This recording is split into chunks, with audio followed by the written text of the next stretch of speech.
Since the coffee bean is actually a seed, some of the best seeds are chosen for growing new trees. Nosotros aquí en el área de la granja producimos o hacemos semilleros de café, plantitas chiquitillas. Tenemos que ver en una plantación como ver esta mata de café que tiene mucho café. Ya. Que el café no esté muy joven ni muy viejo. Okay. They use the trees that have young coffee, you know, not too much young coffee, but also not too much old coffee, and that it produces a lot of coffee. So, for example, this would be a tree they would grab some seeds from, like this quality right here. Yeah.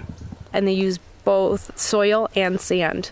So about here, like about 6 inches, that's how deep the seed goes in for it to grow out. So yeah. And then after that, they transplant it into a plastic bag, and with black dirt only inside there. En esa bolsa tarda un año. Wow. 12 meses. It stays in there for a year in the bag. Cuando llega el año, nosotros lo traemos aquí en el campo. Es como ver aproximadamente como de este tamaño. De este tamaño. Yeah. Okay, so when they bring it, to the farm, it's approximately about this size right here. They get the soil ready in March, and then they wait for the rain, and this is without the seed. And then, y luego en junio es cuando viene. En junio, cuando llueve mucho. And then in June, when it rains a lot here, that's when they bring the plant. Here's a 3-year-old tree that's just starting to produce. 2 años en el campo sin nada. 2 years with nothing, and then a third A los 3 años empieza. ¿Ya? Wow. Es como ver ahorita todo tiene, mira. I think it's really important for people to know both sides of the story. The kids off in the coffee farms should know people who buy it, and then the people who buy it should also know what is behind what they're drinking. So I think you just got to close the circle. Aquí nosotros no usamos químicos de los trabajos con asadón. See, we have no chemicals at all. So everything is done by hand, see? So you basically clean it up, but there's no chemical, no herbicide, no fungicide. You don't use any of that. Químico nada, herbicida nada, fungicida tampoco. Yeah, this is the tree that they use to make the shade. Both the coffee trees and the shade trees need to be pruned. Ya, aquí los muchachos o los compañeros tienen que subir con lazo.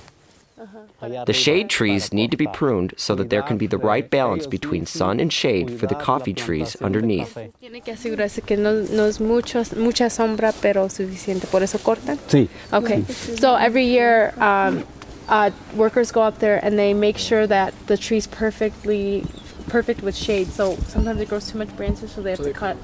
You gotta cut. Okay. The coffee trees must be pruned to stimulate growth.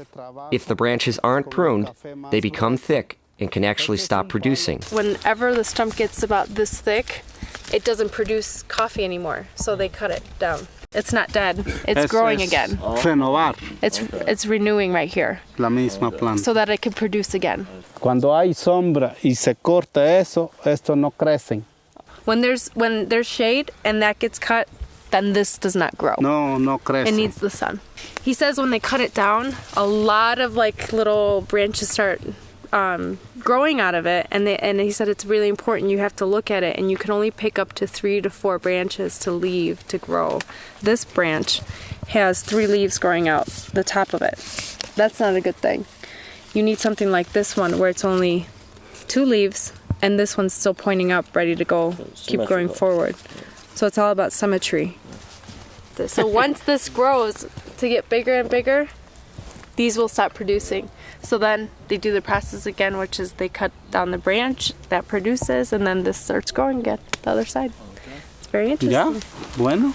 I learned a ton about coffee today. Yeah, no kidding. More than I've ever thought I would learn, so. But now I really got to learn how they grow the plants, the reasons why they grow the plants, and when the plant is ready and all this stuff. It just doesn't stop here. It's going to keep going. It just doesn't stop even in Naperville. Mm-hmm. I'm going to take it home and share what I learned with people.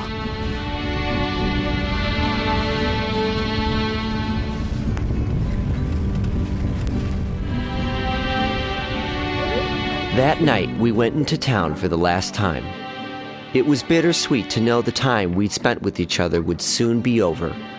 While most of us would continue to work together at school on the coffee project, it would never be the same.